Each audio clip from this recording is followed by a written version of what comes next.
You might think of Minecraft as a bright, cheerful and colourful game. Well, not anymore. I've been building an entirely black and white base, a world where colour has completely vanished. And today we're adding 3 new builds, each hiding a mysterious story for players to uncover. So sit back and enjoy, but be warned, you may just lose your colour.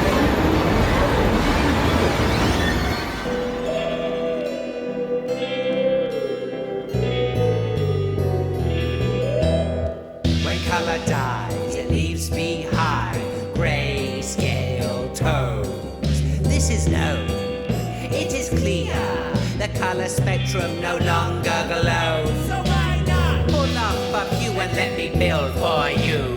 Magic in the cups, gold in the rocks, down in the mines where the shadows skew. No colour in my eyes, no blue in the skies. Pull up a few and let me build for you. Dies in the dust, shades in the knock. Pull up a few and let me build for you. My name's ColourTongue and I journey with you.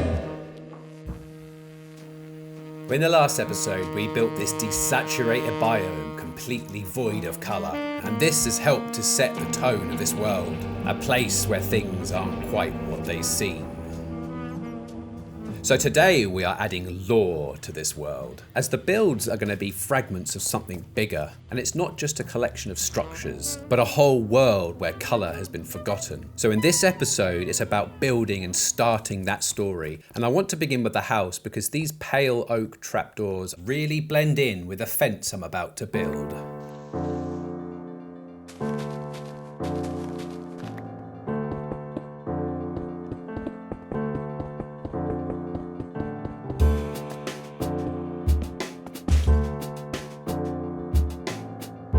I want this fence to match the ornate features of the gate we built last episode. So I'm using a mix of the pale wood, chains, banners, signs, and also that new fancy block, the shelf. And the change to the bottom of the house with the black stone and the cauldron helps the fence stand out a lot better.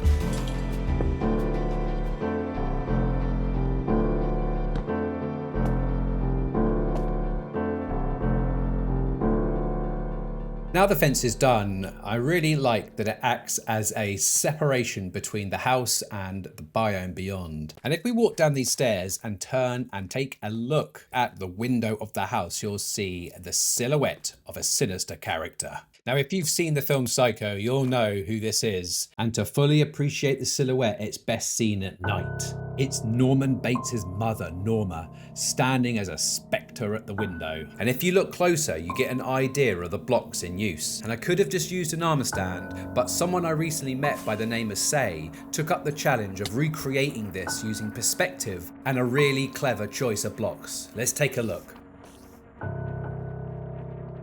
Now it's quite a small space, but let me knock a couple of blocks out and take a proper look. So from the side, it looks quite janky, but with the black stone and the stairs and the mushroom block creating the body, the wither skeleton skulls sat on top of the walls create the arms and the shoulders. Then the fence gates help to kind of round those out. And then on top, the grindstone with the head. And as you move left or right, the head actually follows you, which is just a little bit spooky. So this, along with what we're about to build, help to add story and lore to this world. Now there's one thing that I'm really interested in, is how I can represent colour in this black and white world. And it needs to be iconic, something everyone recognises as the symbol of light and colour and hope. It could be anything, but one thing that kept coming to my mind was the rainbow. It's the purest form of colour, born from light and fractured by water, a legend about finding something at the end. And in this world, the story could mean something darker, because what if here, the rainbow doesn't end in gold? What if it ends where colour dies?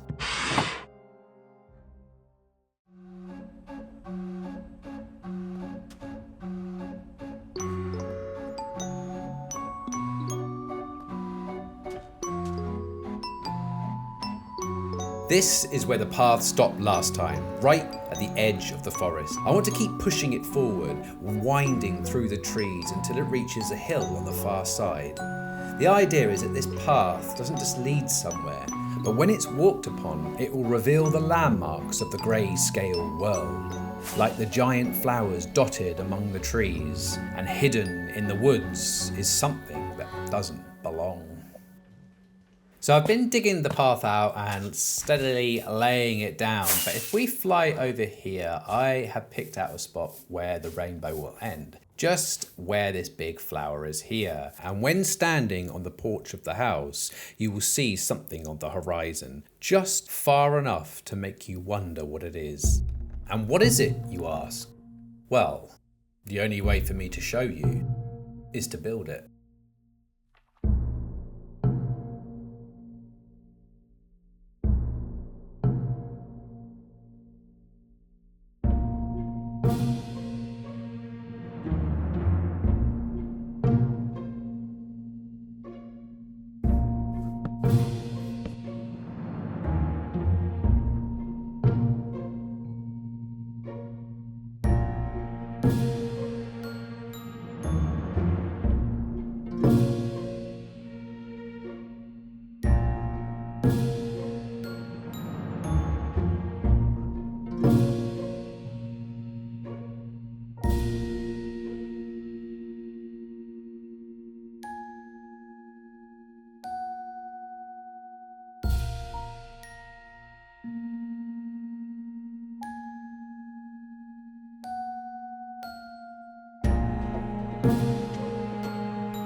The troll is done, and before we turn and look at the horizon, let me tell you the story of this stone troll. When I first imagined this black and white world in the pale garden, I thought the grayscale was just decay, the end of everything, the end of colour, but maybe it all started with a story. This troll, the last of its kind, wandering across the world, it sat down to rest and smelt the flowers that grew here. And as the rain fell, a rainbow appeared, and in that moment it changed, its colour vanished, its body turned to stone. And as the mystery and magic of our world fades, so does the colour, and all we're left with are grey scale memories. And here he is, the stone troll from the story. Now this is my first large-scale organic, and I am super chuffed, and I'd love to show you a few of the details from this build. The first is the hand that is holding the flower. I love this little bit. And I used slabs in between the fingers to create definition, and it really looks like he's clasping the flower gently and bringing it to his nose to smell it. Now let's sleep in his toes, another of my favourite details. They just look really funny on this gigantic stone leg. And the last detail I want to show is on his hand. And it's using the shelf block, which everyone has wanted a vertical slab for a long time in Minecraft. And this is a really cool use for it. It's a claw that is gripping the side of the hill. It adds a little bit of character and a little bit of realism to the fingers of the hand, which it makes me very happy. I'm super chuffed again with this whole build. And lastly, I want to talk about the hair, because I had a bit of help with this from a friend called Milan. Shout out to Milan. Now what he originally did was use dark oak fences and dark oak gates, which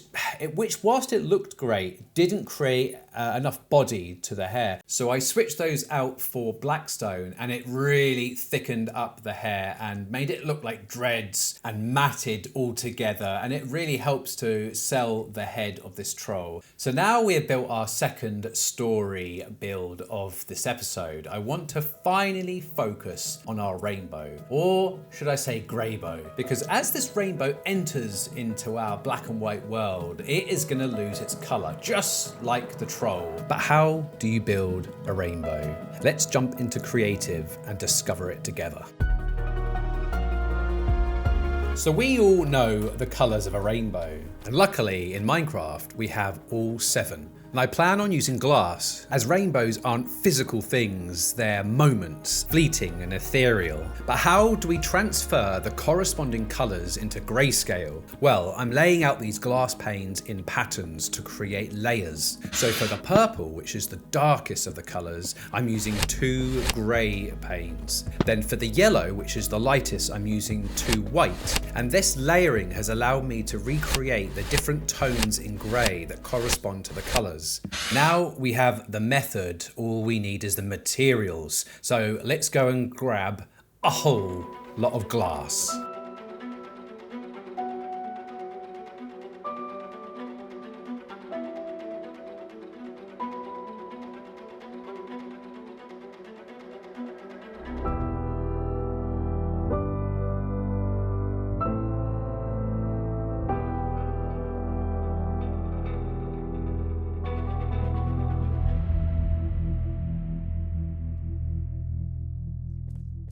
So all of our materials are finally collected. This last bit of glass burning in the furnace, let's collect that, and beautiful, we are ready. So now it's time to build this rainbow Greybow. And if you have a look at the horizon, the troll is ready and waiting, and we will arch the rainbow all the way back in the horizon, and it will end behind the trees here, creating that illusion as it gets smaller as the further away it gets. But before we put the finishing touches on this episode, I would really appreciate if you like, subscribe, give me a comment. I love talking to people in the comment section. And also membership. I've got new memberships. So if you want this black and white world as a download, then become a member and I'll update it every episode. You'll have access to it, along with my Shell City graffiti projects.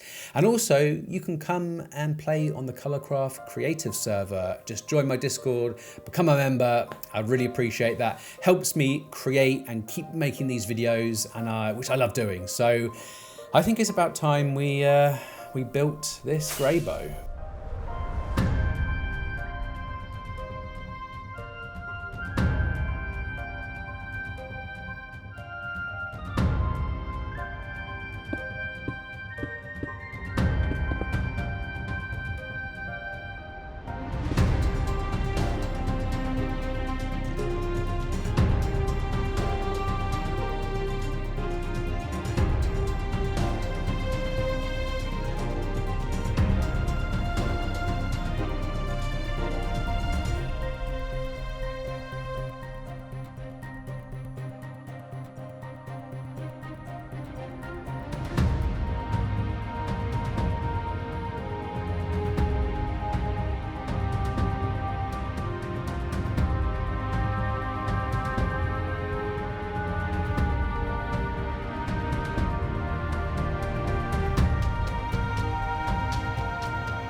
And there we have it. The Greybow is finally built. The last part of the story in today's episode. What a beautiful sight. And look how the rainbow is just disintegrating as it enters into the pale garden. It really tells that story of how colour just ends when it enters into the world we're building here. And I've also been able to name my builds. Now, thank you to everyone that commented on my YouTube post. The suggestions were really great, but I went with Monochrome Mansion from iCar Aviator. So thank you very much to you. And also I've got a name for the garden beyond the biome that we built last episode. And let's fly over there and take a little look. And this name was suggested by Alpha Star. So thank you very much for the suggestion. And I built it on some hanging signs from one of the trees here, Bates's Hollow. And I think that really sums up this whole biome. The link to the house and the link to Norma Bates and the film Psycho. So yeah, really, really great suggestions. Thank you both.